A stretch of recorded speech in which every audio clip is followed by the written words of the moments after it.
What is up, y'all? It's been a while. It's Bryon and Fearless back with a Hey, what's going on, man? yeah, it's been a minute. Had a lot going on, and so Yeah. we're locking back in. Today we're gonna chop it up a little bit about this is a kind of a throwback episode. We're going back to the gurus with dubious claims about their record, and the fake expertise, and a lot of this has kind of been brought on by a lot of the discourse regarding Cheyenne Bryant, but she's not the only one that's going to go on the Summer Jam screen. So just stay tuned. Uh, yeah, sure. So, what's been going on with you, Fearless? Not much, man. Just finish up this semester in school for the most part, man. I have a 4.0 average, Okay, whatever. I'm trying to make sure I maintain and keep that going. all right, Yeah, man. I'm loving this road to philosophy, man. Loving it. let's go. Um, I've been grinding, onboarding a bunch of new clients, teaching people about how to make videos and the opportunity that's on social media that's available for them to grow their businesses and whatnot, Hmm. and really getting back into my ADHD entrepreneurship bag and kind of telling people how I try to get things done, and that's been helpful. So I'm just keep leaning into it. Um, Okay. but yeah, that's really what's up. I'm actually doing a project with 531 Labs, another marketing agency. And so we have a little community where we're teaching business owners the basics of every aspect of marketing. And so that's something Mhm. else I've been putting a lot of energy into. And so we got a good group of people. And so we're doing that every single week. So it's been busy, man. It's really been busy.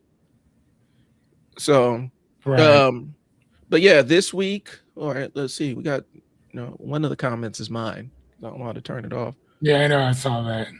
Specialize in promoting Twitch channels. Yep, we got the spam. We're back, baby. We got spam messages in the chat. Let's go. Already? Yeah. So anyway, so let's get into it. I know a lot of the discourse recently has been around um the expose, the takedown, if you will, of Cheyenne Bryant. I've seen people do similar takedowns of Rashad Ritchie. I saw somebody trying to um like fact checked Umar Johnson's I think it had to be his dissertation or whatnot. And people push back on him saying, unless you know or trained in dissertations, um, you're trying to do a factual check on it, whether you agree with it or not. And really, the committee determines if this meets the criteria for a dissertation. Unless you're trained on doing it, you can't really evaluate it. So I've seen Right. lots of these online. And I think a lot of it is kind of the pushback against the guru culture that we're seeing online, where anybody can hop on and be an expert in a thing. Right. Um, and we're going to talk about how imposter syndrome fits into there and things along those lines. But the bigger question is, how do we know who's actually worth listening to and who is not? How do we evaluate expertise? Hmm. Um, and oftentimes when we sit down and talk about expertise, we end up deferring to the person that has the answers top of mind, where they can just, you ask them a question, they can boom, spit out an answer.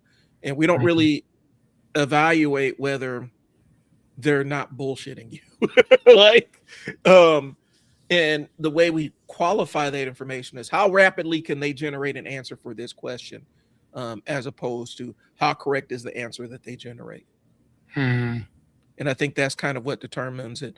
And I'm getting a little bit ahead of the outline, but I mean, even look at the public appearances of Cheyenne Bryant, and look at the ease of which she communicates.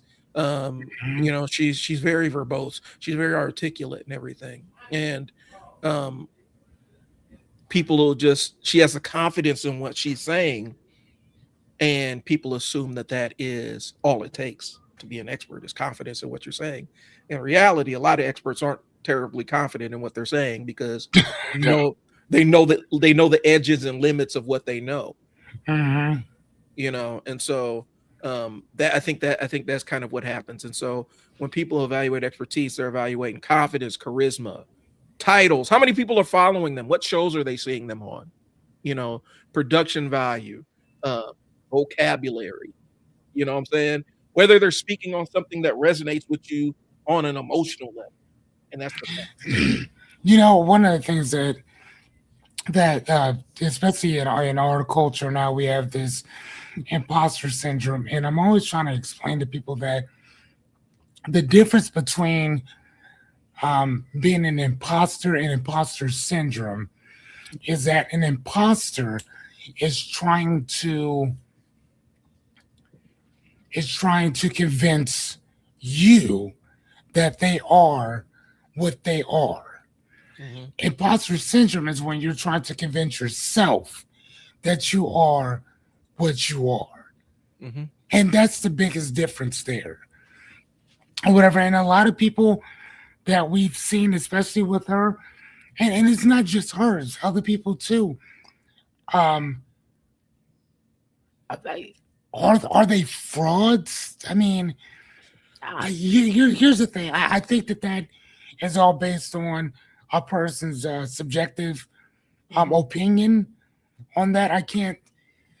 Um, It I depends. know that. Go ahead.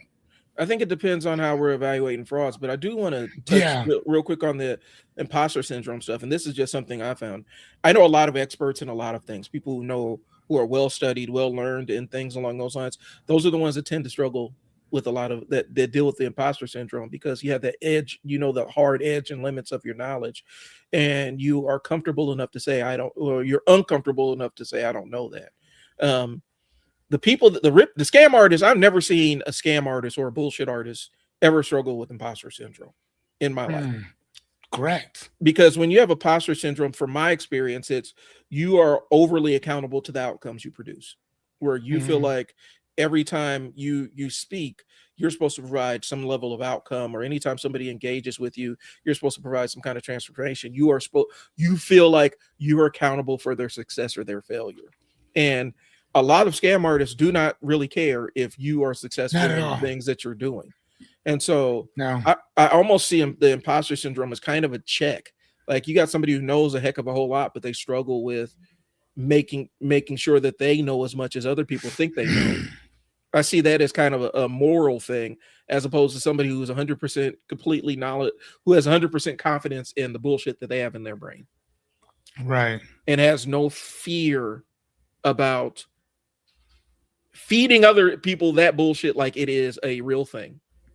So that's kind of um that's where I would draw the line. I think when we see these people pop up on our screen and stuff, invariably, like, people think, Dr. Phil for a long time. Dr. Phil got over for a long time being a doctor, Dr. Phil. Um, and then you find out he lost his license a long time ago, and he's been sued multiple states for his practice and things that he's doing. Um, and but a lot of people had believed that he was an expert in the field he was in. Hmm. And it's like, yeah, he had a I mean, doctor. was he not? He hadn't been at the time, and he had gone years and years and years after, because I think it was psychology. I think he was a doctor of psychology, and he had lost his license years and years and years ago.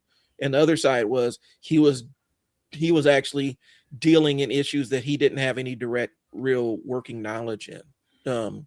Like, the one place I can actually pull rank on Dr. Phil, it sounds crazy to say, is residential treatment facilities and things along those lines, and organizing, setting those up, and creating pro-social environments for kids and things along those lines. Um, I think that they should have got him out the paint when he first started sending them kids to boot camps that were unvetted and unverified, and had histories of killing kids and abusing kids and things along Oh those wow. lines. Yeah. And just yoinking kids out, having kids essentially kidnapped from their homes and sending them out to these places, and building this culture of where parents are looking for these hardline boot camps because their kids are misbehaving and they need to be punished, as opposed to addressing the behavior. So, but Dr. Phil was leaning into that, and I think that could have been the canary in the coal mine. But he had a show, and I mean, he was Oprah's guy.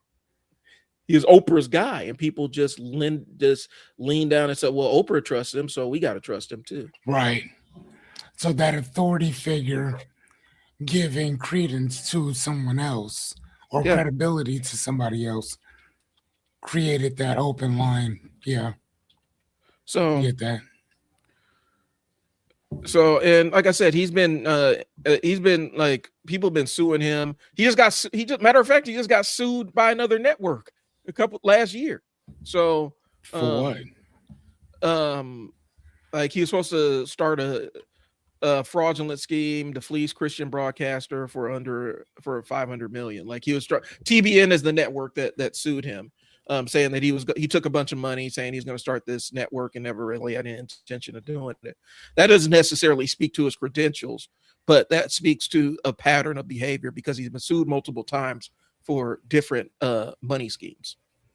Hmm. You know, Okay. and so um and that's what it was.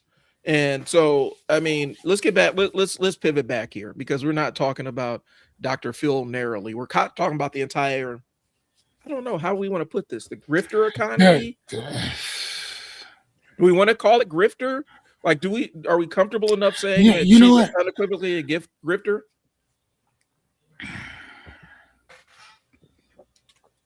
I don't know, and I don't even want to call it a guru um type thing because there's Indian guys who come from India who do that whole guru thing too, Mm-hmm. but they don't ever. But you know what I'm saying? But they don't ever claim to be physicians. They don't claim to be doctors. They don't claim to, you know what I mean? So Yeah, I think that a lot of it is title. yeah. The title in which you call yourself. Like, for instance, when I went to school for life coaching, I actually had to go to school. The school I went to was the Meta Institute, which was in Golden Valley, Minnesota. Now, if you look that up, let me see if I can find it. The Meta Institute. Hold on one second, people. And okay, here we go.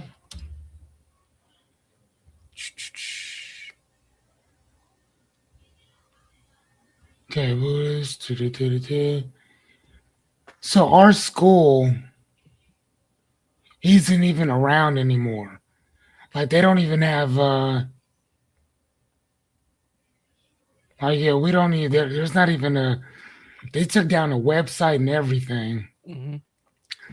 But again, I still have all of my um like it was a 12-month comprehensive course on life coaching. So hypnosis, neurolinguistic programming, practitioner of NLP, master practitioner of NLP. It was a bunch of just different stuff in there.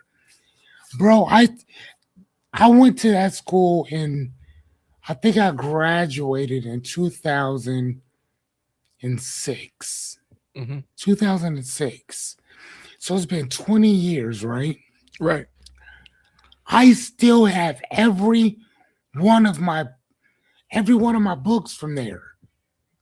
Every one of them. Right. From first month all the way to the 12th month. And my certification. That for the most part doesn't even the school isn't even around anymore. Actually, it's a brand new school now. You see what I'm saying? Yeah. And that's 20 years ago. And I can say, and even if you call the people that were there, they'd be able to tell you about me. Because he was the only guy who came from Omaha. I was the furthest person who came all the way up there just to go to school there. And there was a school right in Papillion that I could have went to, but I wanted that school. So I mean, come on, bro. Like, man, I could tell you where I stayed at. I could tell you where I ate. I could tell you any and everything that you want to know about that. You know what I'm saying? Who were my instructors? What class I went to? Yeah. Who are the people that I function with? You know what I'm saying?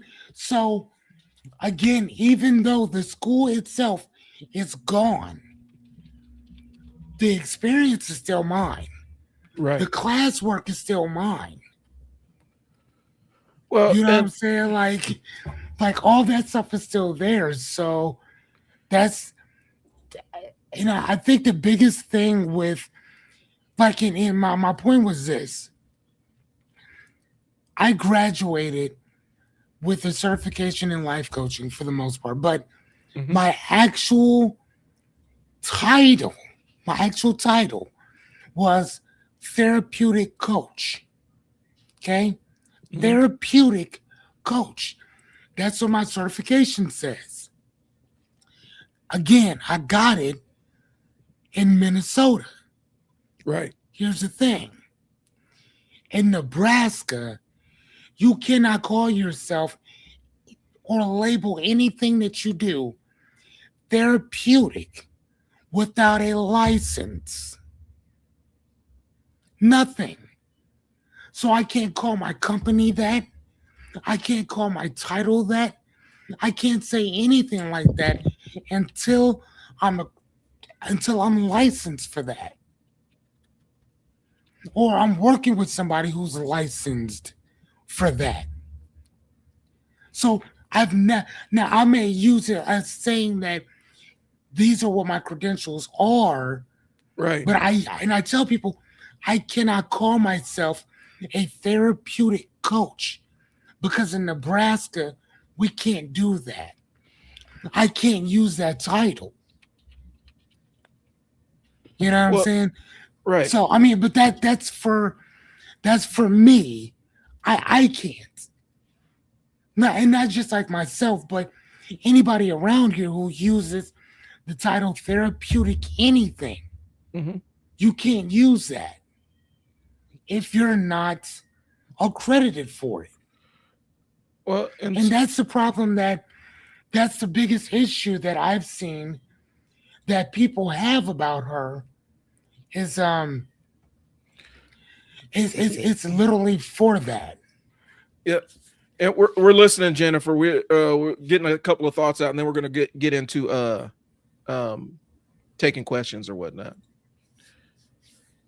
But um one of the things about it, because even to your point, in the state of Nebraska, you can be you have to have your master's in order to be was a mental a mental health practitioner or anything along those lines. But in Iowa, they're bachelor's level mental health practitioner, so it does vary state by state. And so but you actually went out and got their credentials. Here's the thing that I'm gonna say.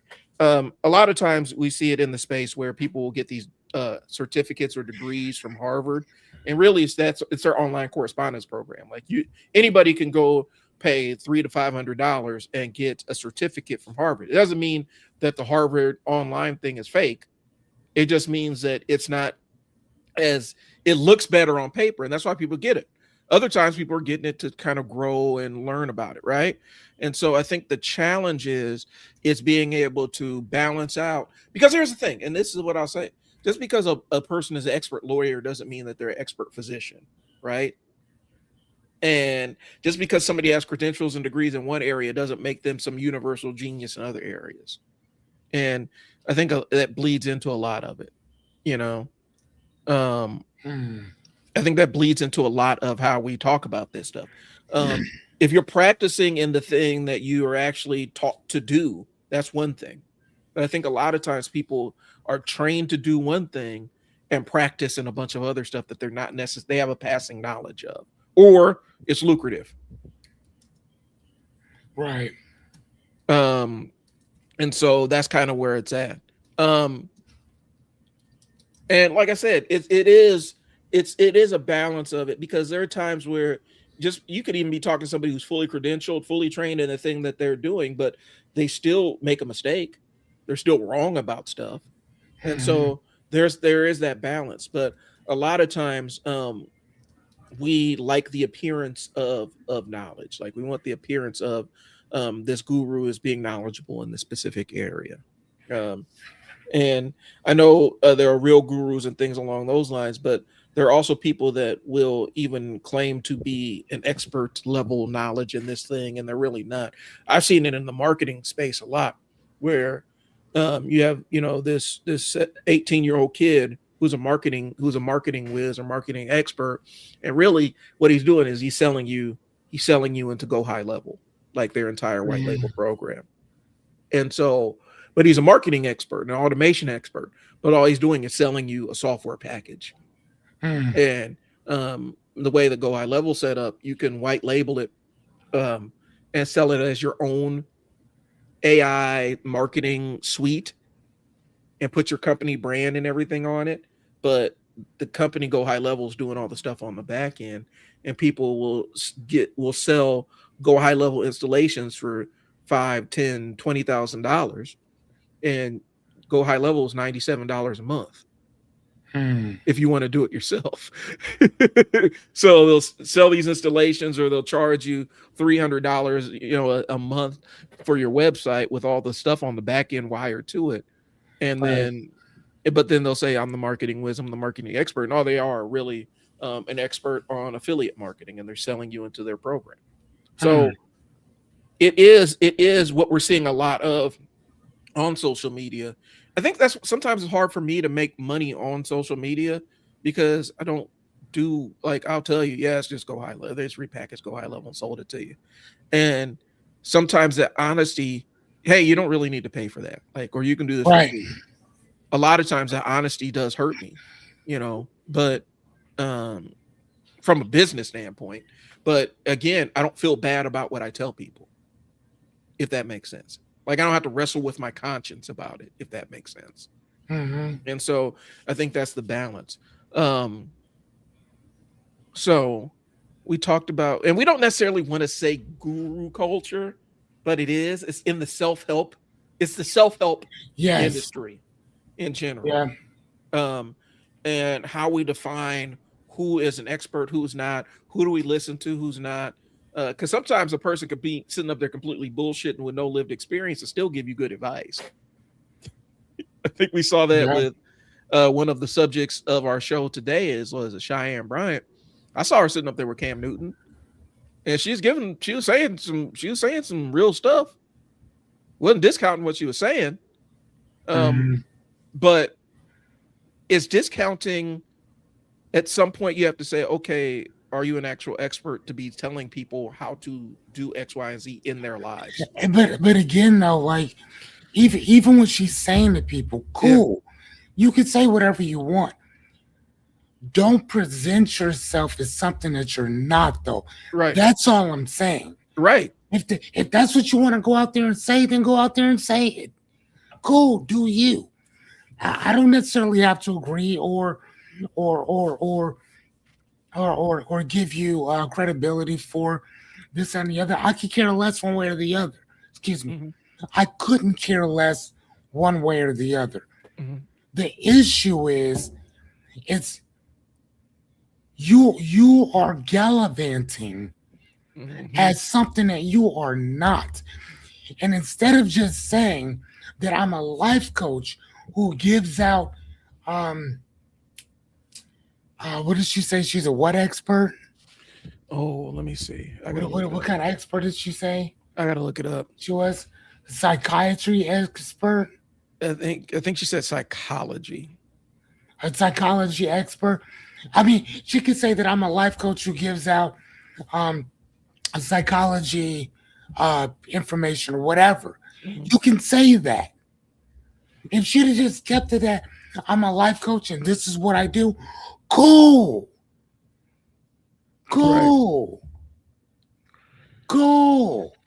Even if she would have been like, you know what I'm saying? Like, I call myself doctor, blah, blah, blah, blah, blah.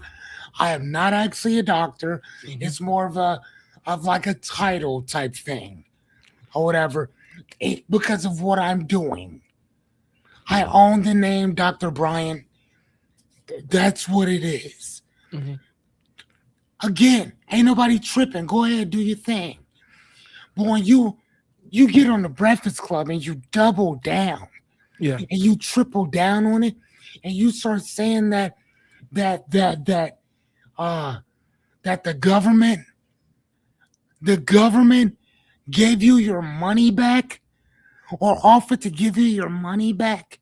And then the other thing is that you can find all of your accreditations up until your dissertation. When you know how many doctors I know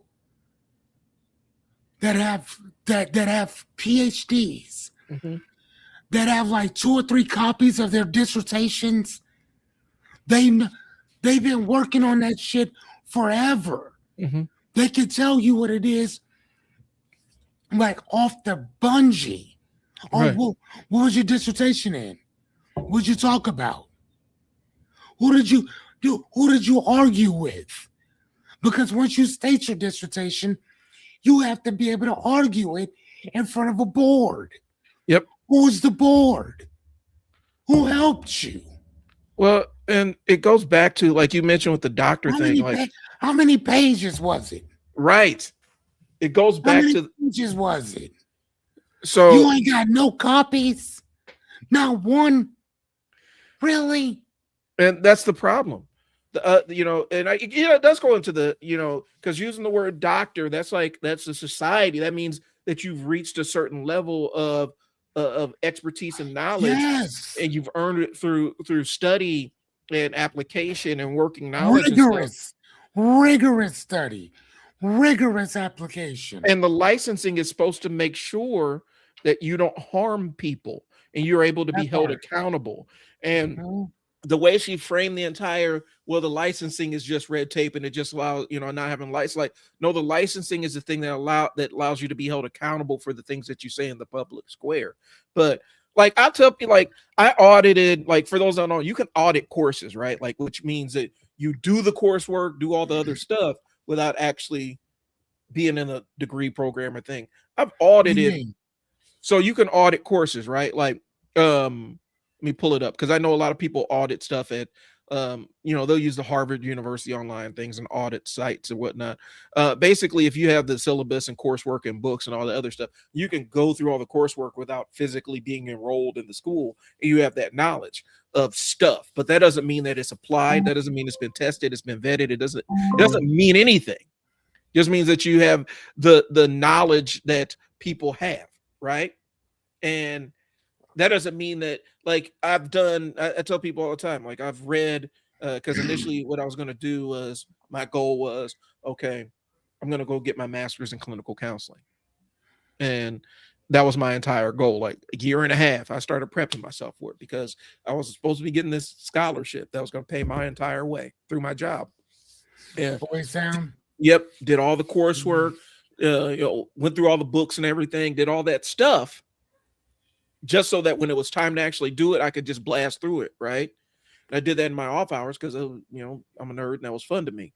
But then they rug pulled me on the scholarship. And so I tell people, yeah, I did a lot of the coursework. I read all the stuff and all that other stuff. Only thing I didn't do was officially enroll and go through the program. That don't mean shit to anybody, right? Like I have the working knowledge of it to a degree, but I don't have an application level knowledge of it. Hell, I don't even have a vetted or tested version knowledge of it. I just know things from consuming the information. And so I think a lot of times we mistake that level of it. And so like with her, because when we start going through some of the credentials that she listed, saying a doctor is crazy. Like her saying I'm doctor whatever, like as part of her branding, that's wild, especially when you're saying that you're not saying you're a doctor in psychology, but you have expertise in psychology. Expertise being a therapist, expertise being a licensed clinician. You are stepping into you're entering fraud territory, and you're entering I'm going to do harm territory. And I think that's where it crosses over. I think that's where it crosses over to a lot of stuff where you're presuming or pretending like you have this knowledge and you're sharing the knowledge with people, but you don't actually have the actual working knowledge of the thing. Right. And so I think that ends up becoming the issue. And the difference does matter, right? I think so. And I think and to be honest, I think she's using the entire container of life coaching as this buffer so that she can play around in these gray areas and still pretend to have expertise in areas that she doesn't, as opposed to being transparent when somebody says, I'm Cheyenne Bryant. This is what all my credentials and my studies are. I haven't completed some of these, but I have a working knowledge of it. And I've talked to people as a life coach in that capacity. Um, you know, and being transparent about it. And I think that's been the Mm. biggest challenge of how this thing is going down in the public sphere. Because again, she has her fans that have actually been helped out by stuff that she said. Mm. And they go hard in the paint for her because she does say logical stuff. It's whether that stuff is actually backed up with credentials or is it just, that's what I think. This is my opinion. It's not necessarily Right. backed up on anything. And sometimes the And, opinion works, sometimes it doesn't. and again, though, I mean, here's the thing. I don't always agree with all the psychologists say in general. I don't. Right. I mean, I got a bunch of books behind me and above me and all that. I don't always agree with that shit. I I just don't. And these are from actual doctors. Mm-hmm. I don't always agree with it. So again, it doesn't matter whether or not you're credentialed or not. Mm-hmm. If whatever you're talking about, if I don't agree with it, that's just me. I don't get your stuff. But somebody else might. Somebody else might be like, oh my God, that was the best news I've heard. I love it. I Mm-hmm. love, this, that, and the other. Cool. Do you? Mm-hmm. Me personally, I'm good on that. But that's not the point. The point is, and even when people say that she's not hurting anybody, Mm-hmm. yes, the fuck you are. You are. Yes, you are. Because people are going to listen a whole lot more because they're believing something that you are not. And they're going to be like, oh no, well, Dr. Such and Such told me this. Dr. Such and Such told me that. Right. And uh, that's the reason why a lot of them psychologists in California, it's started calling people on her because it's like, dude, you can't do this. Yeah. If you want to tell people you're a life coach, tell them you're a life coach. Don't sit there and act like you're more than that. If you want to give out, like I said before, not philosophical, but what did she say she was Life coach. again? I'll pull it up here Well, because I got to well, jump how over. does she say it? She's a such and such expert. Okay, psychology expert. Cool. You can tell people that. You can say that all day long. Right. Don't call yourself a fucking doctor. Don't Yeah. do that. Don't tell people that you were at some point a licensed therapist. And then here's another thing. She said this on the Breakfast Club when they were asking about, her degrees. She said that when she found out about all this, because she was applying to a law school to be a professor at a law. Go Mm-hmm. back and listen to it. Yeah, I know. I know. I know. That's what she said. I know. I know what she said. You don't see anything in her bio that talks about her actually going to school for law. Mm-mm. And here's the thing. I could be wrong, but the only thing that you're going to be working at at a law school is a fucking janitor. Or you could be working as like in a clinical place or not clinical, but taking payments from people. But you're not going to be a professor at a law school No. without a law degree. Yeah. That's, Uh. I mean, unless, again, I'm not, all I'm saying is that there's certain things that certain people have. I mean, you can be a college professor without having a degree. Well, yeah, and It has happened. As a matter of fact, it still happens. that you can be, I'm going to say it again, a college professor without having a degree, honorary or not. Yeah. It happens. Period. But you being a fuck out of here. Come on, man. The thing about Come it on, is, dude. like talking when you take that leap where you're saying I'm going to law school to be a professor. That's a long path. Like you got to graduate law school, and then there's a couple of other steps in order to become an entire process to become a professor.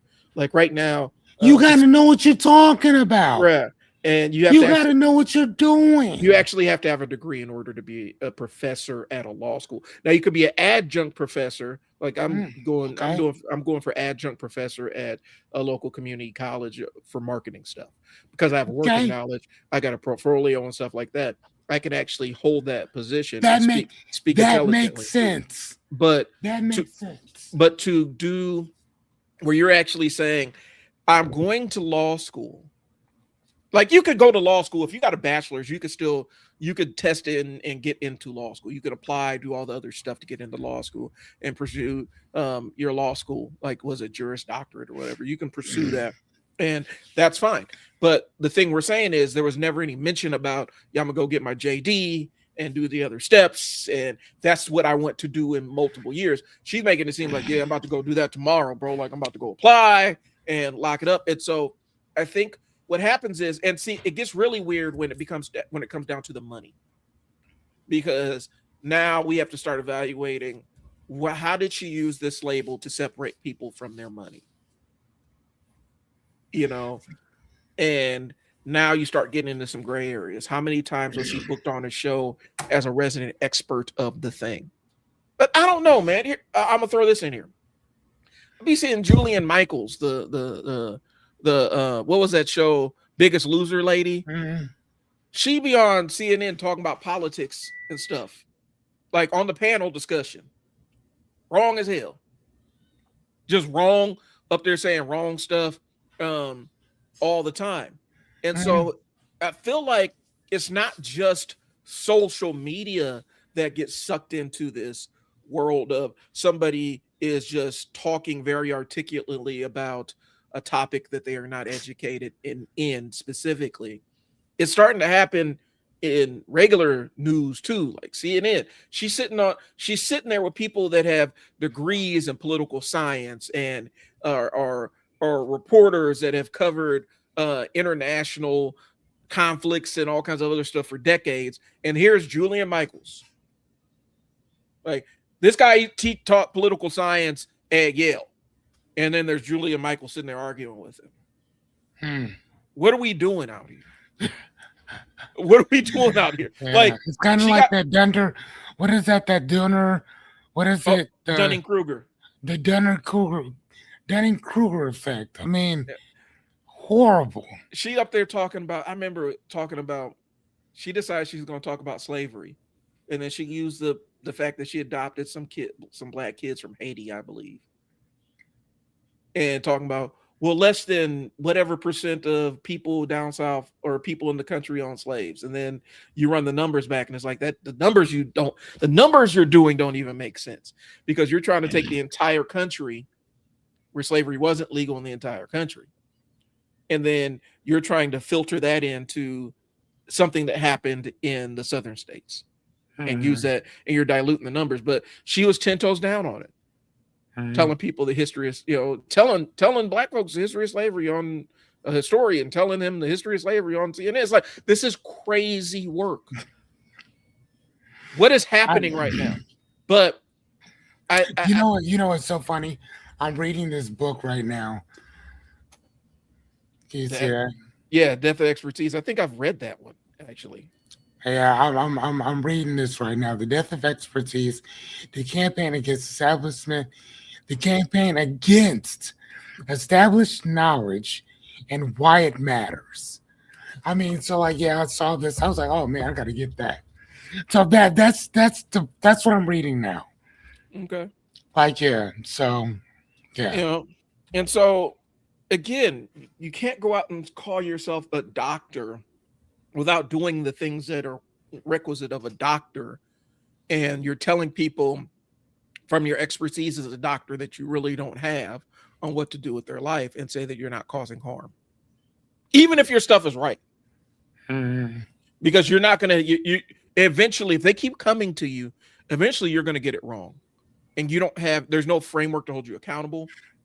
There's no, there's no anything to vet you, because even doctors disagree with other doctors, right? But they're All the disagreeing from time. an area of expertise. Yes, because it's called a peer-to-peer Right. review. Like, yeah, and the fun thing about a peer-to-peer review is that you send it. I mean, and here's the thing: anybody who's been to college would know, especially in English composition, Mhm. we all have to do it. We have to read somebody else's stuff and then critique it. Right. I've done it. That's English Comp 1. I had to critique Arthurian legends. Like, and I did that. I took that class on like was it the summer of my junior year as my freshman English. I was in freshman English at UNO when I was like a sophomore in high school, and so I had to do an Arthurian legend critique. It's just a natural thing that happens, but it's part of the academic process. Um, we're not saying that all experts are infallible. We're not saying that just because you are a doctor or you have a doctorate or even a Juris Doctorate or whatever, we're not saying you're infallible. But what we're saying is, if you haven't even earned the credentials to call yourself a doctor, you can't speak as one. You're not allowed to speak as one. It's illegal. It's legal. And so um we were talking about Julian Michaels from CNN.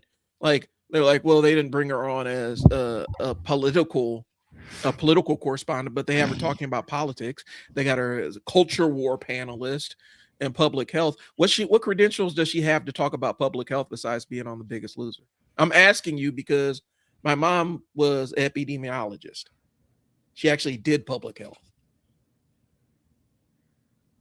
So to say like Julian Michaels is an expert in public health, how? Because she's on television. She's on a TV show as a personal trainer. So now she knows, personal trainers on social media are telling you that, like, V Shreds, that was one of the big ones back in the days. In the weightlifting space, V Shreds was telling people some of the most craziest shit in the world. I don't know what that is. What is that? He is a personal trainer who had a following online, and people were looking to him for bodybuilding advice, right? And fitness advice. And this dude was just making shit up. And people were getting hurt for it. Telling people to, take this supplement, inject this, do this exercise, and people are getting hernias and all kinds of other crazy shit. Right. And it wasn't even stuff that he was doing. It was just stuff that looked good on camera. And so I think that's kind of where we're going to it. I think maybe the bottom line, maybe we can boil some of this down, because I'm going through this outline. It's looking good on camera. Cheyenne Bryant looks great on camera.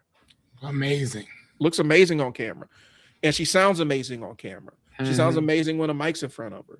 And unfortunately, that's all you need to do to be an expert in the world that we live in. I'm not saying that she's an expert. I'm saying in order to attain that level of expertise where people defer to what you say, that's all it takes. You just got to look great, sound great doing it. And people assume you're an expert. And like I said, it would be different if she said, I'm a life coach. Is she even certified as a life coach? I don't even know that.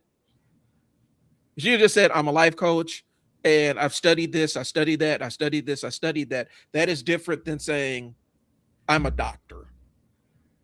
Right. Who does life coaching? That's crazy. Yes. Totally different. Yeah. I don't even know. Like, I now I got to look it up, but I'm like, is she even certified certified in what she says she's certified in, or what she's doing? Dude, I'm not gonna lie to you. I don't even know. And this does go back to a previous conversation because we talked about the entire Billy Carson thing, right? Like one of the earliest episodes we had was Billy Carson sitting up there arguing with us, an actual legitimate religious scholar who was, I think he was pre-doctoral at the time, and I Hmm. think he was working on his doctorate. Um, Well, who is this? Billy Carson. What do you mean working on his? No, the guy he He's a was arguing doctor. with. The guy he was arguing with. Oh, Wes Hoff. Wes Yes, Hoff. He was arguing Wes yes. Hoff, and he and Wes Hoff got into it. This is one of the very early episodes that we had, and he and Wes Hoff are going back, like he's trying to go back and forth with Wes Hoff, and Wes Hoff is like, "Where did this come from? What expertise?" Like, and you saw there were levels and tiers to expertise and Right. actual knowledge. You're talking to somebody who actually has working, studying knowledge of the thing versus somebody who says that they do. Um, and he's a different example of it. But since he looks good on camera, he sounds great on camera, people assume that he knows what he's talking about. Hmm. You know, um, what are his credentials? Hidden knowledge, ancient history, metaphysics, spirituality, alternative explanations. And see, that's where you start getting into terrain because I mean, I don't want to discount anybody's belief system. That's not what my Right. intention is. Don't want to discount anybody's said belief system. But that's where a lot of gray area shit happens, is when you start getting into the metaphysics side of things and the spirituality side of things and alternate medicine and all that other stuff, because there is no standard of proof. Hmm. All you need is some anecdotal evidence, you know, and people will defer to you. All you got to do is sound like you know what you're talking about. Um, watch the guy online. Um, conversation years and years ago, was having this conversation around COVID time. Um, my homie is a respiratory tech. She understands all the functions of the lungs and breathing and your entire circulatory and respiratory system, right? Okay. And then we had dude on there who saw an article by Dr. Sebi and a couple of other things and was sitting there talking about how the respiratory system worked. And this dude was 10 toes down. He's going to fight her on this. And he's explaining stuff that's not realistic, like talking about how to, was it alkalinize your blood or whatever. And you know what I'm talking Yeah. about. And she's like, yeah, you can't really, like, that's not a real thing. He's like, no, it is, man. It is. And that's that level of knowledge we're talking about. But his belief is so strong because it is not necessarily tied to anything real. Hmm. I think that's kind of where, because I don't want to throw Billy Carson in the same bag as Cheyenne Bryant, but I mean, they're kind of I mean, operating in the same yeah. I capacity. mean, yeah. I mean, and I don't know, dude. It. You read a lot, and I'm gonna tell you this: I you do. read, Fearless reads a lot of books. Who can write a book? I'm asking you, who Like can write a book? anybody. That's it right there. Anybody. Anybody could be a published author, Anyone. Yeah. and anybody could put Doctor whatever. Like I could put Dr. Bryan Hill on a book and publish it. That don't mean I'm a doctor, and that don't mean I know what I'm talking about. But the fact my name is published on that book, it written on that book, and people are going to say that is a sign of credibility in the space that we operate in. And Mhm. it's I mean, weird. but just by writing a book in general Mhm. states that you have a certain amount of knowledge about what I'm a published author. Yeah, So yeah, no, I totally get it. That I'm a, happens. I can infer all I want to, but saying I have this level of expertise in this thing, I'm a paid ghostwriter. Like I've been paid to write people's books. That what I'm saying. Um, I could say I'm an expert in technical writing and all this other stuff because I've done it. I've been paid to do so, but that doesn't mean that I'm an expert on the technical things I was talking about in the technical writing. I'm an expert in what I was told to tell people about the technical aspects of the thing for the technical writing. That doesn't mean Mm, I absorb that information. And a right. lot of times, the concept in marketing is use your book as your business card, right? So people will use a published book. They'll use the fact that they are published as a business card to get them opportunities down the road. And so that leans into Billy Carson. All right. So um, he leans into it. I think he's published. I think he's A I think bunch he's of books. I think he's published a bunch of books. Um, Founder of his Forbidden Knowledge, media personality, certificate in science with the emphasis in neuroscience from MIT. I think I That's I what think it that was I says. think that was in I think that was in the I think that was disputed. I think that entire emphasis in neuroscience from MIT. I think that was actually disputed. And a certificate in ancient civilization from Harvard. And you can get right now, right now, I can pay a Oh couple $100 man. and get a certificate in ancient civilization from Harvard online. It's the same thing. Granted, if that's even a thing, if that's even an actual certificate.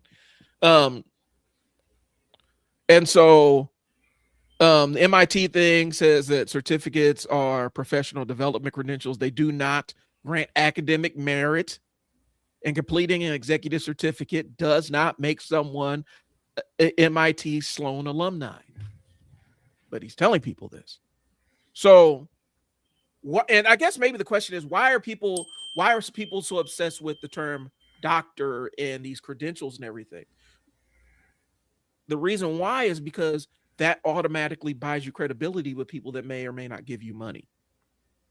Because at the same time, people need to realize these appearances are paid. You get paid to go on the Breakfast Show or Breakfast Club. Mm-hmm. Vlad, Vlad pays people. I think it's like his bottom rate starts out at $5,000 per appearance. Hmm. DJ Vlad, people pay for you to come on these platforms. I'm pretty sure Cam probably paid her some money to come on the platform. And so when you have these credentials, you can get booked. Um, you know, that's just the way it goes. And I think maybe that's why people fake it sometimes. Hmm. So I don't want to spend too much time talking about Billy Hold Carson. on. We've done it. Oh, We've done it. Billy. Um, it's really bigger than just these two, like these two or three people, because you got Dr. Phil to a degree, RFK to a degree, um, even Dr. Oz to a degree, because Dr. Oz has gone outside of his level of expertise. Um, there are elements of this that cross lines, and a lot of times it comes from the social media. We got instant internet access to pretty much every fact that you ever want to look up. You can instantly fact check people's credentials like that. Why do we seem more susceptible to this? Hmm. Why are we more susceptible to this? Well, I would love to hear your opinion on that. I don't know. I think it's information overload. I think sometimes we have to assimilate too much information, too much data. It's just like if you sit there and watch a 24-hour news station and they have that ticker at the bottom of the screen. That's not really giving you any information. That's giving you blurbs. It's not giving you news stories, but people feel like it's actually informing them, and it's not. It's the opposite of it. And Hmm. sometimes I feel like there's too many places to draw information from. And instantly you're going to filter out stuff that doesn't align with you. So if you're already aligned with Cheyenne Bryant, or you're aligned with Billy Carson, or you're aligned, was it Sebi and all these other people that are in this space, if you're already aligned with them, you're going to toss out the information that proves that they don't know what they're talking about, or they're not who they say they are. If you're already aligned with what they say, I think sometimes that maybe that plays into it. I don't know. I think we're in just information overload. Right. Um, Which is just as bad, honestly. yeah, And I almost think that, man, it almost seems like this is like intentional. you think so? I'm pretty sure it is Well, I know to give Steve. people an intentional overload on Yep. shit. You know, like I do, I Uh, really do. from a political standpoint, I remember Steve Bannon, who was one of Trump's old. It's not one of old. I mean, Trump, like he engineered like a lot of the MAGA movement stuff. He used to call it flooding the zone, where you just keep stacking news story on top of news Just story on top of bullshit. visit. You just keep And again, stacking a that lot of stuff, this bullshit. and people's ability to process all that information fades. and they can't figure out where the line is and where the line is and because the idea isn't to get you to believe in lies, it's to get you to question what's true and what's not true. Yeah. And so even if something's been established, vetted, and proven as true, you still approach it with a super high level skepticism that and you don't believe what's true. You have an idea of we never know what's true. I think that's the disinformation idea, is where you don't know what's true, which is a more dangerous place to be than being lied to me. Mm. I mean, I'm just kind of freestyling here, but I think that's kind of what it is. It's more dangerous to believe a complete lie than to not be able to discern what's true and what's not true. Because you can believe a lie and only impacts one aspect of your life. If you can't discern truth from lie in any aspect of your life, you're in a very dark place. Yeah, you about to have a problem. And I think people like Cheyenne Bryant and Billy Carson and all these other people, Jay Shetty kind of falls into that too. I've seen Jay Shetty on some bullshit too. Yeah, but I mean, I think that with Jay Shetty, so I read his book too. Mm-hmm. I think with his outlook, so I think that his thing is more like twofold. Again, kind of like going with Cheyenne Bryant. Mm-hmm. Jay Shetty's a good-looking guy. Yep. Very good-looking guy. And the fact that he used to be a monk makes it even better because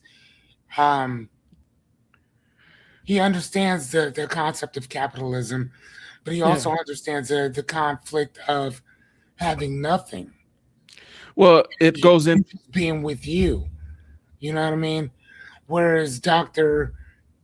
Cheyenne Bryant, on the other hand, there is no humility there. Like none whatsoever. Yeah. And even when she was on that morning show, and the newscaster asked her, like, since you can't show and prove that you're a doctor, why not just remove it and say, hey, forget it, Cheyenne Bryant, this is what I do, blah blah blah blah blah. It's branding. But again, she just kept doubling down on it, like, I earned this, I earned that. But you can't show and prove it. Mm-hmm. Any of it. So take doctor off of it and just ride with this. And she's like, that's the hill you're gonna stand on. She's like, yes, that's what I'm gonna stand on. And then she's talking to the reporter or the interviewer, and the interviewer's like, because she's like, I think she said something along the lines of, you know what I'm saying? Mm-hmm. And she said, yes, but not really. I'm kind of paraphrasing. And the lady started talking about all the schools she actually went to. Mm-hmm. So she's like, nah, not really. Like, I'm quick to tell people exactly where I went. And I did a speech for my speech class, and it was based on paying it forward or random acts of kindness, right? Yep. And I remember I wrote this whole entire speech and I gave it. And it was about one of the things that I do, and I think I've told you about this. If I see somebody reading a book, if I'm out at lunch, dinner, breakfast, whatever, I'll pay for their whole meal. Mm-hmm. Right? And I do it all the time. Anytime I go somewhere, I see somebody with a book, I'll pay for their meal.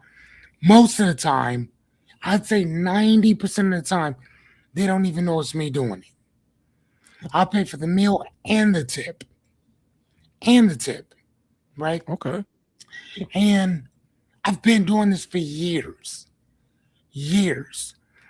And so for my speech for random acts of kindness, I ain't got to reach far because this is something that I already do. So One of the things that I tell people is to acknowledge that when a person is reading a book. And I was like, I guarantee you, if you walk up to a person and start talking to them about the book they're reading, All of us who love to read will talk to you about our books. And then if you start asking, okay, let me ask you, Kindle or physical book, we will all talk about that. We'll Right. all comment on it. I don't care who you are, right? You might find maybe 1% of people who don't want to be bothered, period. But I would say 90% of us will talk to you about books. Mm-hmm. Out and about, we don't even need to know you. And we'll talk about our books, right? Right. You trying to tell me that that I found the only person in California who has a doctorate who doesn't want to talk about their dissertation? Who Yeah, can't find their dissertation? Like that's right. really? Like bro, I found the only person in California who's a doctor, but and I still haven't heard anybody ask, what was your dissertation on? Right. It just What was it on? They just asked, do you have one? it's an avoidance thing.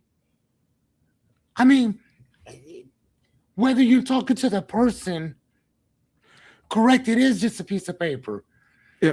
So there should be no reason to for you not to at least know where it is. Well, the thing about it is that piece Or of paper. at least not be able to go find it in the space that you're telling people, hey, this is who I am and this is what I'm doing. Well, and if it's just a piece of paper and credential, which I do agree to a degree, but So do I. So do at the I. same time, then why do you need to fake having that piece of paper? Why do you need to tell people that you have the thing when you don't have the thing, when you've created, where you've gone through the field of study and whatnot to actually attain that piece of paper? That's where the question comes in.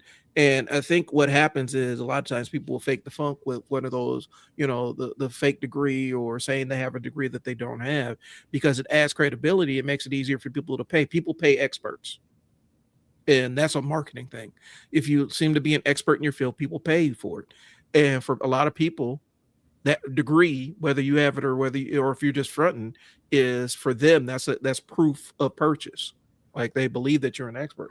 So I do agree it's a piece of paper, but if it's just a piece of paper and you don't need one to show your expertise, then why do Then you you have to ain't gotta claim lie about it you ain't either. got to lie to kick it about it? And I think that's where You the have to issue say comes in, nothing.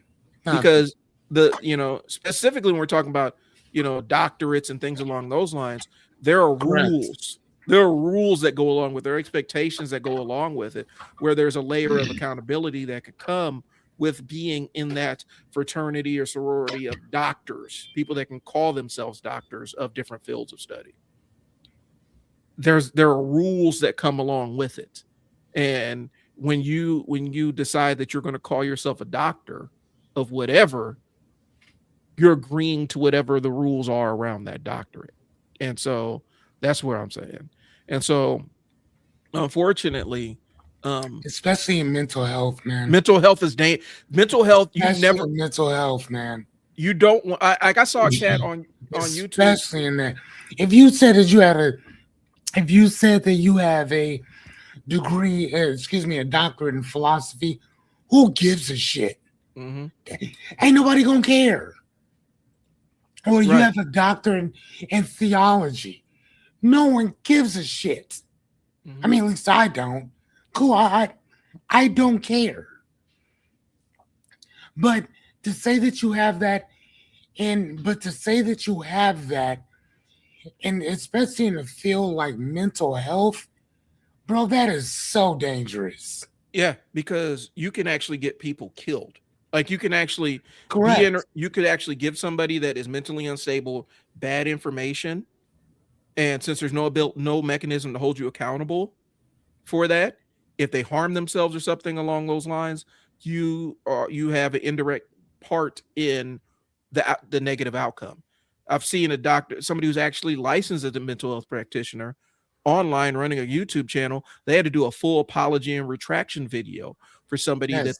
somebody that they had done work with or given advice to on the online platform that ended up harming themselves. And they Hmm. had to go through a whole layer of apologies and explanations and clarifications because of what they said to that person while they're working with them.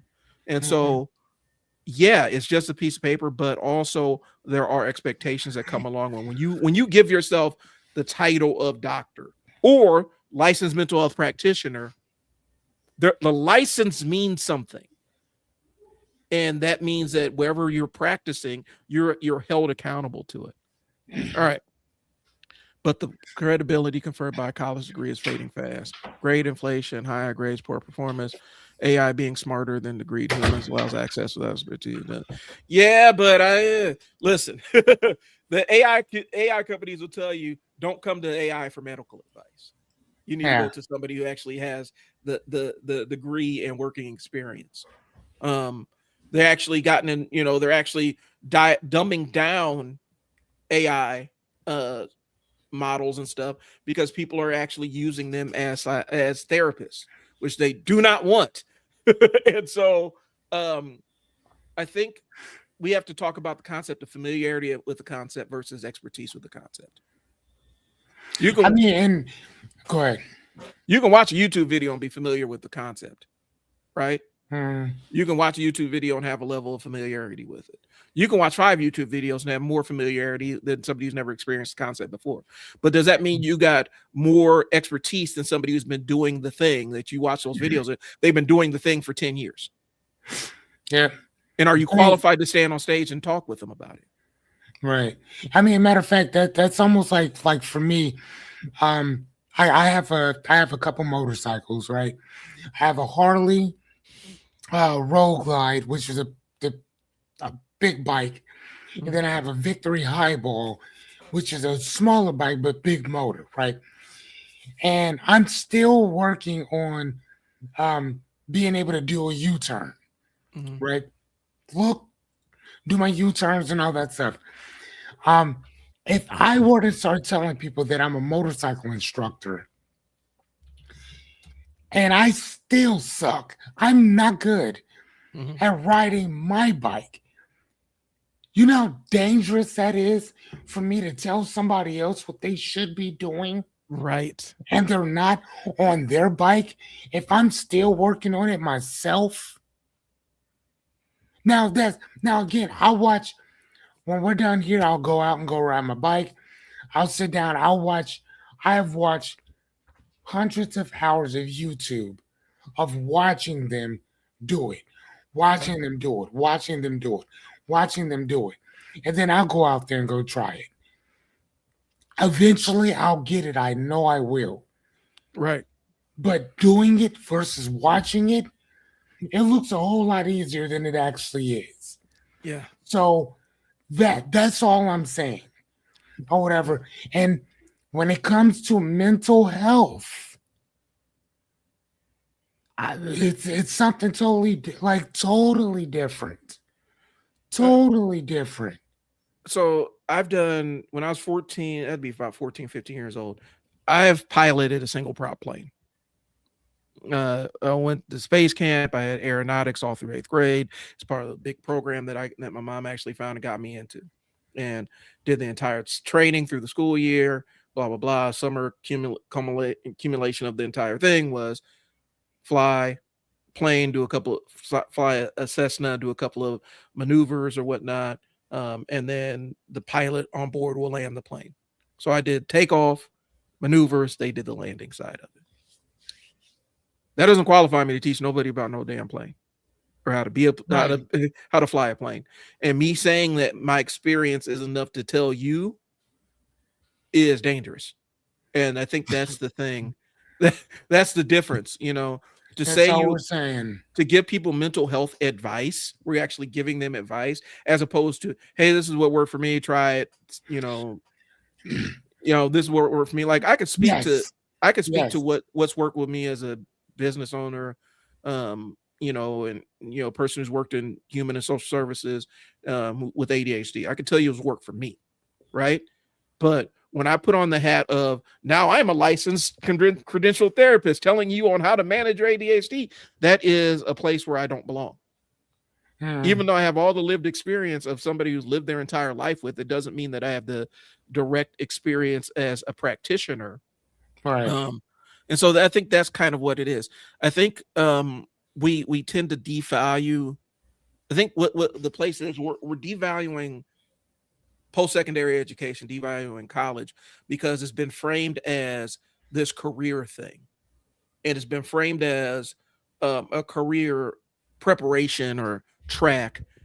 It's been basically, we've been selling college as something it hasn't been for the last 50 years, right? Mm. College is just social proof that you can stick with a thing that is difficult and leave with a degree, right? Stick with the field of study. It is not a career track unless you are like an engineer or doctor, something along those lines. And even then, it's not 100% of a career track. I think we've been sold this thing that college, this mythology that college is this magical career track that's automatically you go to college and then you get a job in the thing that you went to college for. And that is not a reality for most people.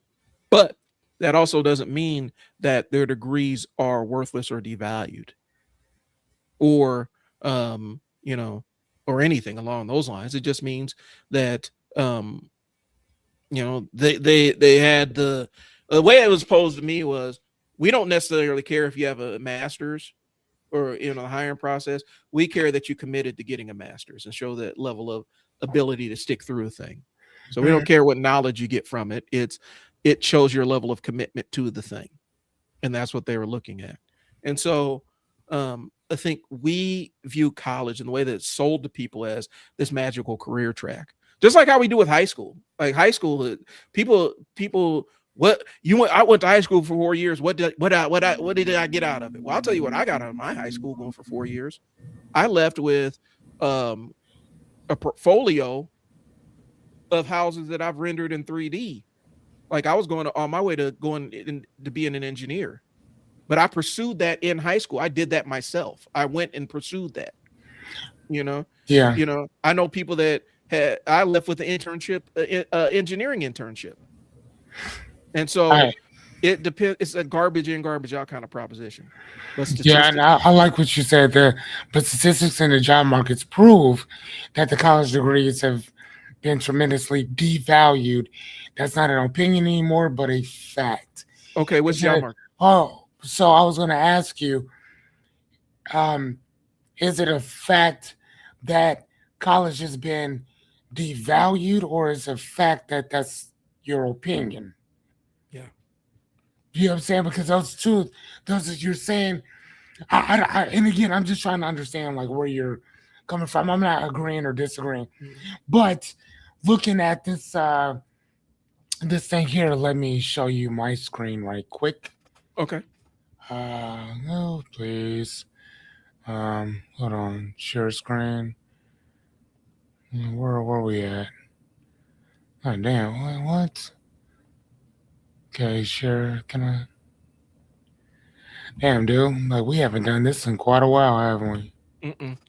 So I'll follow Okay, up. here we go. Okay.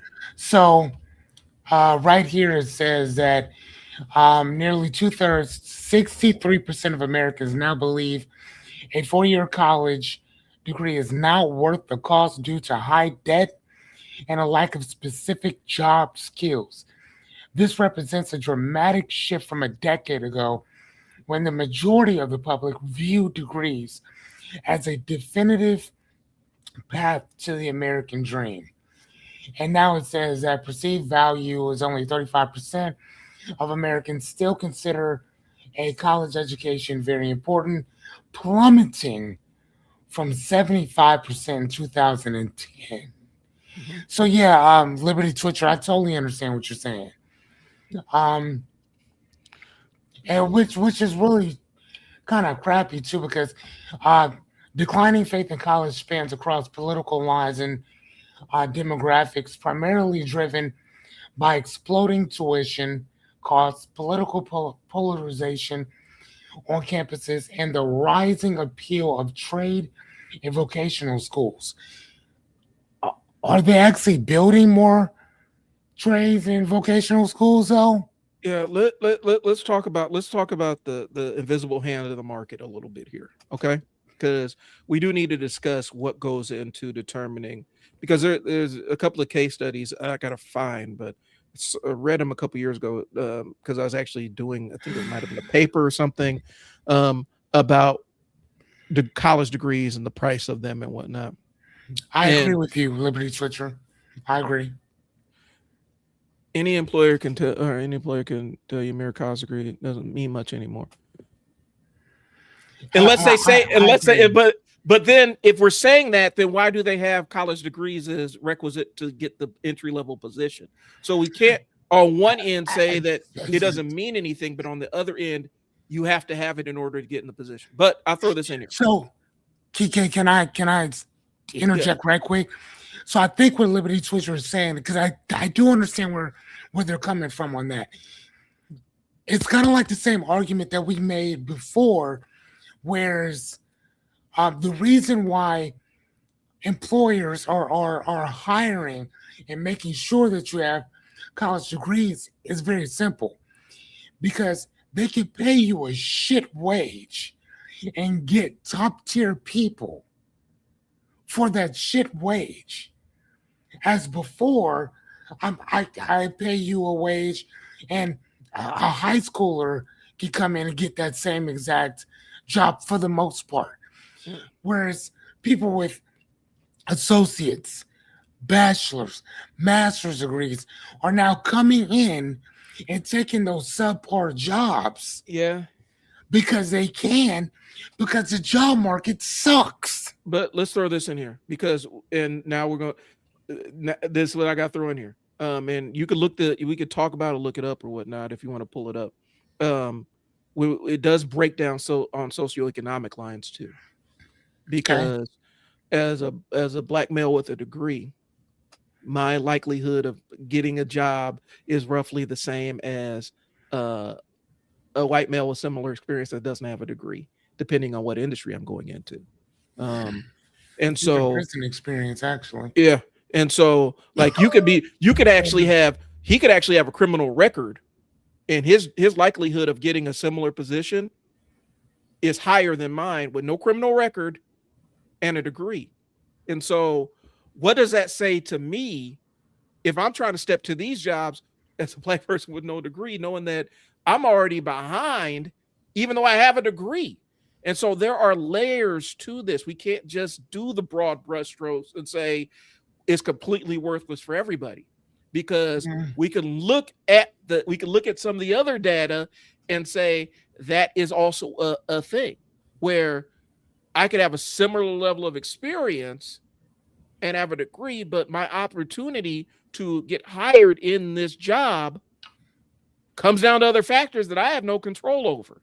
I have a control over my degree and my expertise, but if said hiring manager is working with some unconscious biases, and it's like, well, let's give this guy a shot. And I've actually had that happen to me where mm, I've been told I was the best person they interviewed and told that I was a perfect fit for the job.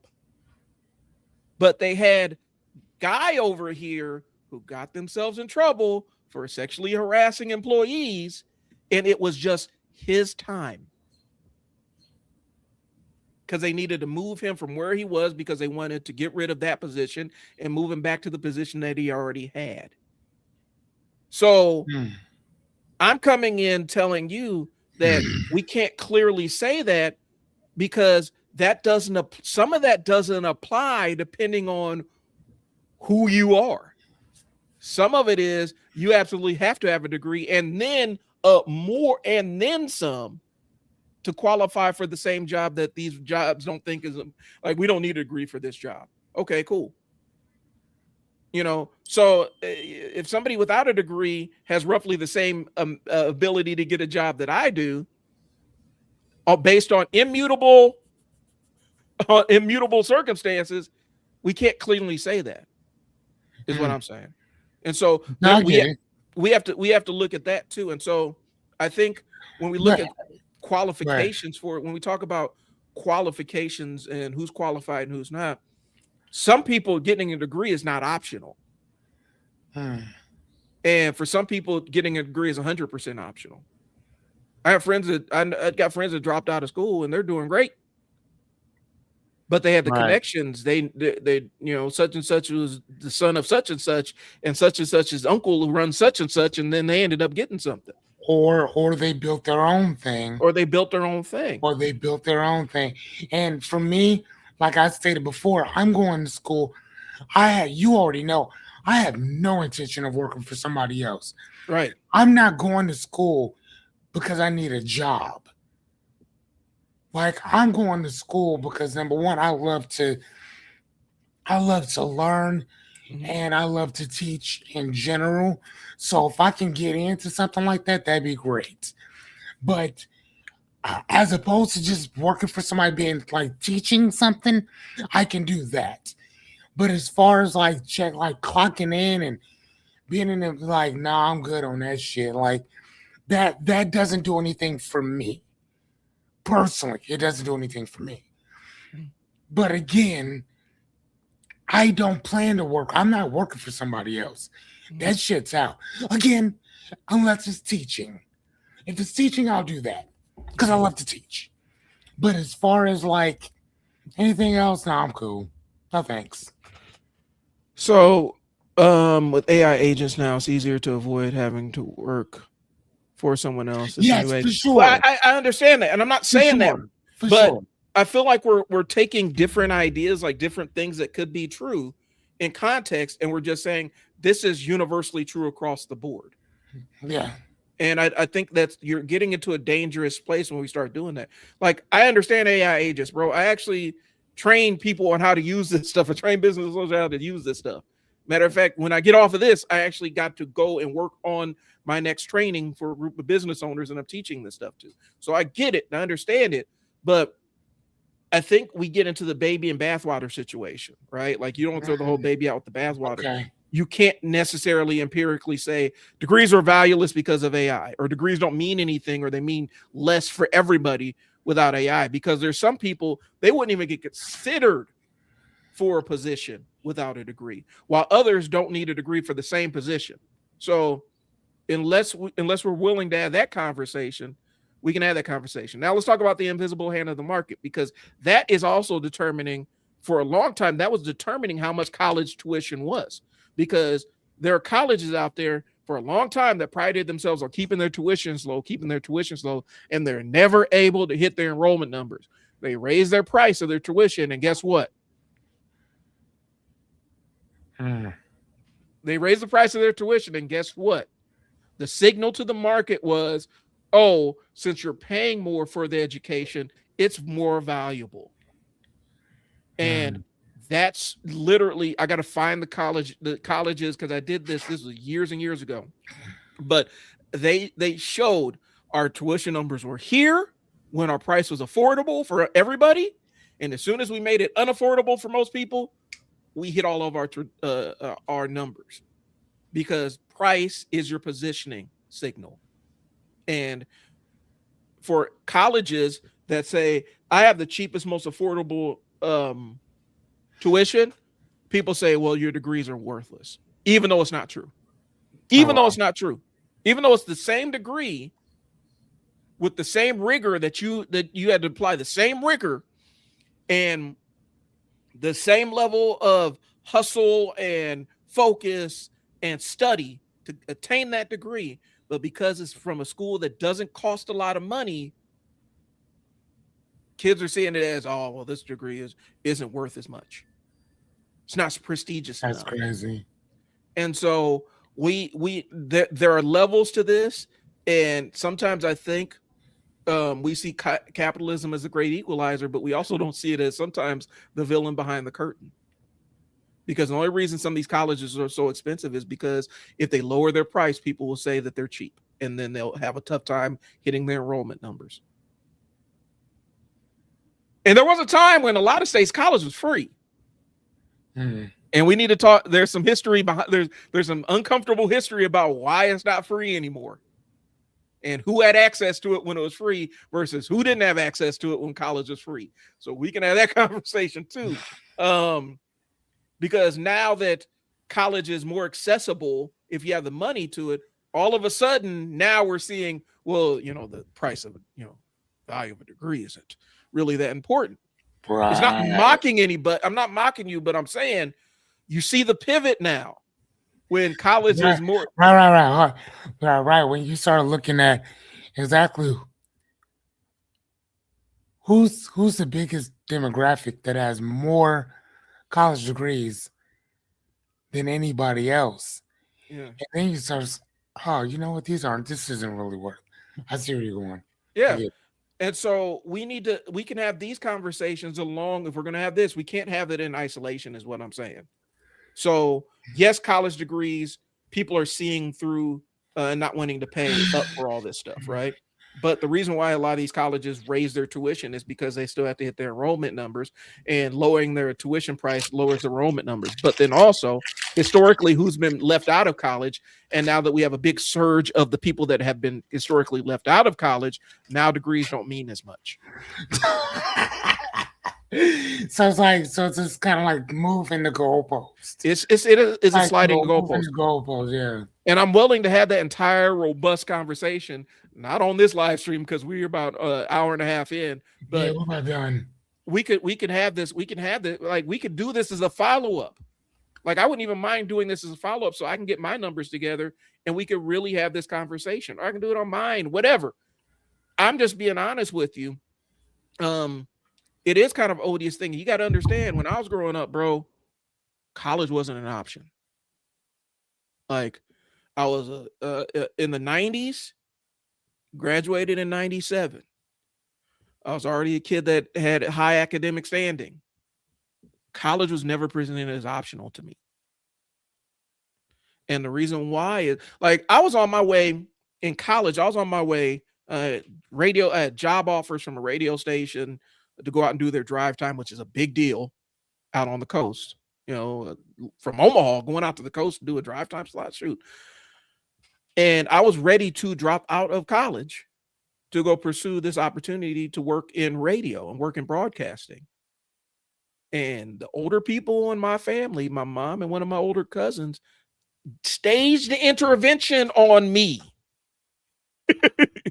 to keep me from doing that because college was never presented as optional for me. It wasn't presented as optional for my cousins either. And there was a reason why. Oops, sorry. Even when it was right fit. But some people can't get like I got to stress this. For some people, the degree means less. For some people, the degree means nothing. For some people, you have to have a degree so that you can be equally considered to this person that doesn't have a degree. Let's talk about it. Great inflation. Now, so with that, I don't really know because again, I'm in school right now, Liberty Twitcher, which we've talked about before. I have right now, I have a 4.0 Mhm. in general. Um, but again, like I said though, I'm there because I want to be there. I'm not there because I need a job. So every class that I take is something that I'm pretty much interested in, right? I'm going to school to get my associates right now in sociology. And then from sociology, I go into philosophy and then counseling. Um, Inshallah, as long as God allows me to breathe and go, that's what I'll go for. Mhm. But I do kind of understand what you're saying on that because, oh, dude, I gotta fly my house. God damn. But you know what, though? It's all good. Okay. Got my book. It's all good. So we're good, ladies and gentlemen. But yeah, I totally understand where you're coming from though on that because my professor used to tell people all the time, like, man, when you're writing your papers, I still see that you guys are not putting the right indentations in your papers. You know what I'm saying? You guys are still not doing this, still not doing that. And that was like towards the end of the semester. So I'm like, dude, who are you talking to this much that they're still not getting it? You know what I'm saying? Mhm. I understand why teachers offer so much extra credit for certain stuff because people just don't get it. Mhm. Like so I do understand what you're saying on some of that though. I do. And again, I'm in it right now, so I understand what you're talking about. And I've So seen it. yeah, and like I said, I'm with it. Like I said, I guess for me, it does turn into that. It always does. It is highly contextual about who we're talking about. Yes. We have to contextualize it about specifically who is narrowly targeted towards this, because um yeah, for yeah, trade school sounds wonderful and great, right? And for some people that is the best path. But if you have a kid that would better be suited in college and not trade school, we don't want to say, well, college is 100% waste of your time if they would be Yeah, for better sure. suited for that. And so I think again, we got to reframe college as not just a career track. Sometimes you get education for the sake of your personal enrichment Mm-hmm. and not to get a job or anything along those lines. Yep. Um, you know, there are plenty of people that have degrees in fields that they've never worked in before. There are plenty of their CEOs. I just read the article. There's CEOs out there.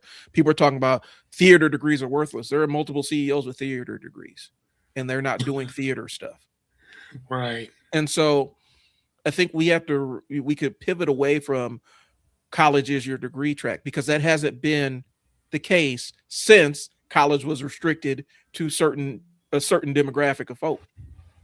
Once it stopped being restricted, then it wasn't a career track anymore. But I'm saying that in some spaces, my college degree is equivalent to this person's GED and criminal record based on who's doing the interviewing. And I'm not in a position where I'm going to necessarily go 100% work for anybody, but it is being cognizant of that. You know, Mm-hmm. when we're pushing college to my kids, it's because it's something that they want to pursue and they have ideas about what they want to do with that degree. For Um, sure. but understand that it is not easier, and I'll just throw it out there. It's not easier for a black person with no degree to go out there and face this job market. It's just not. I mean, yeah, depending on what Depending you're on what you're doing. doing, it's Yeah. not. And so you have to be cognizant of the populations of who you're speaking to when we just say that unilaterally. But again, maybe we need to have the broader conversation about why are these degrees so expensive, and then have the other conversation about why do people see degrees from colleges that aren't expensive as negative. Mm. You know, why is that? Is why is why is the money ascribed to the value of somebody's degree?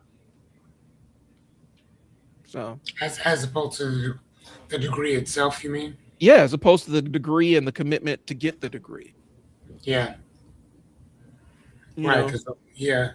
Because man, I'm telling you, there'd be some nights that I'd start. I remember I started working on an assignment at like 2:30 in the afternoon. Man, I didn't finish that assignment till like 11:30 at night. hmm Like so, yeah, no. yeah. Well, NBA is MBA, so they've been questioning the value of MBAs for a long time. Oh my God. Like, yeah, I never understood that. And I've for never understood that. I've also never understood the having a degree in theology either, but that's just me. well, Oh, and so a lot of times MBA, a lot of people who are on the MBA track, especially at Harvard and some of these other more renowned business schools, the track they were on was management consulting. You know, and mm, that's one of those really high paid, uh, dubious kind of jobs where you get paid a lot to, uh, you know, advise Fortune 500 companies, and a lot of times it's just reshuffling and finding ways for them to hide money and things along those lines. But um, those were a bit like people pay. Like if you go to Harvard and get that Harvard MBA, and your goal is to be a management consultant, that is a qualifier. You don't have an option. You need to have that MBA from Harvard to get the management consultant gig at like Kinsey and all that other stuff. Mm-hmm. Um, but some people, I've seen them take their MBAs and do some amazing things with it. Other people get an MBA and it's just another thing on the shelf. It's really about the action that you take once you have that degree. And Correct. that degree doesn't mean anything of itself, without the Nope. action behind it, without you putting in the work behind it. I've I seen mean, people yeah. Go ahead. Go ahead. I've seen people waste MBAs all the time. And I've seen people get an MBA and absolutely crush it with having their MBA. So a lot Mm-hmm. of it has to do with what you're trying to do. Yes. I mean, yeah. I'm again. I'm always telling people I'm going to school for philosophy. Mhm. Motherfucker, there is nobody offering like, hey, we want to bring in a bunch of philosophers.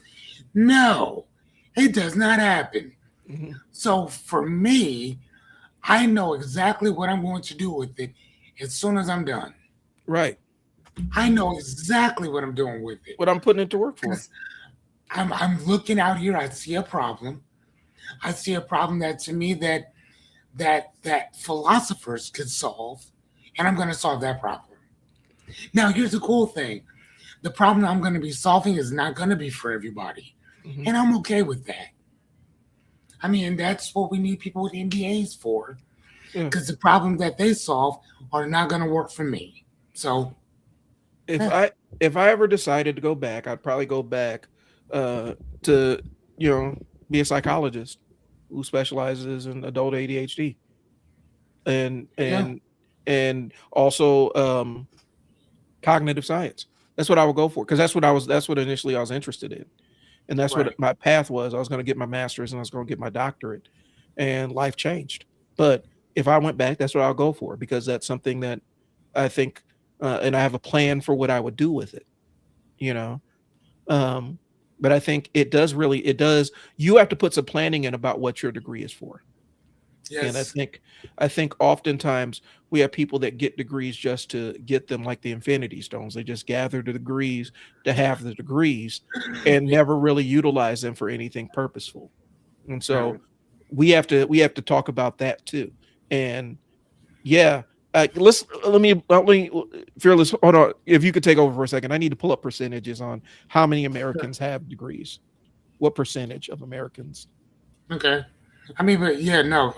Like I said, for myself, for my degree, man, there's not a lot of people that are asking for philosophers by any means, and I think that's one of the biggest problems with perceived education in general is that people are getting a degree based on what is going to be out there, what's going to be good for the market. Right, Within itself, as opposed to doing something that works for you.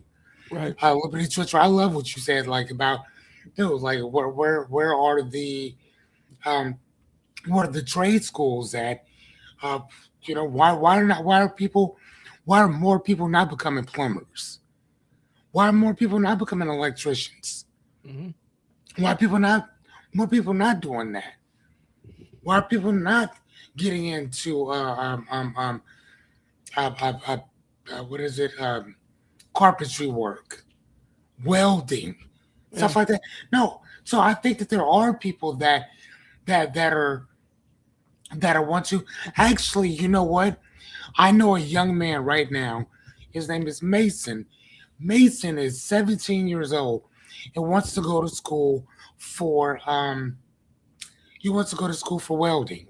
hmm And there's this particular school that is that's just for welders. That's it. And that's what he's trying to go to school for at this present moment in time. right. You know what I'm saying? So again, like yeah, I'm possibly. I mean, and again, I don't necessarily know Liberty Twitcher if it's a thing of people not necessarily wanting to work Ford, or they need Yeah. 5,000 mechanics, or this and the other. I think that this generation and other ones have seen us struggle long, for so long, to work for 60 years, 50, 60 years, and then retire with what? I mean, they don't want to do that rat race. I mean, I know a lot of these kids, not like millions by any means, but I think they would work doing something that they would want to do themselves. I know that when I'm sitting down reading, man, I could sit down and read for hours at a time, hours by myself, listening to music. Give me a cold thing of water, and I'm cool, right? But Yeah. other people can't sit down and do what I'm doing, you know. And again, even if you offered them money, most of the time it ain't about the money anymore. Well, and I think You know, I feel like we're blaming kids for hearing how their parents talk. Okay. Where right? do these kids get the perception that being a mechanic is beneath them? Where do they get the idea that being a construction worker is beneath them or a plumber is beneath them? Where does that come from? It just doesn't manifest through the ether and pop Yeah, that into part. existence. You No, know, there's plenty of parents that did those jobs and they're like, I want better for my kid. We're the first generation of parents where or a first parent generation of adults that statistically aren't doing better than our parents on a wide scale. And so, where did the idea come from? These kids didn't think this on their own. This has been the way that we've talked to our kids. I'm saying we, the general we, where it's like, you're going to be flipping burgers for the rest of your life. right.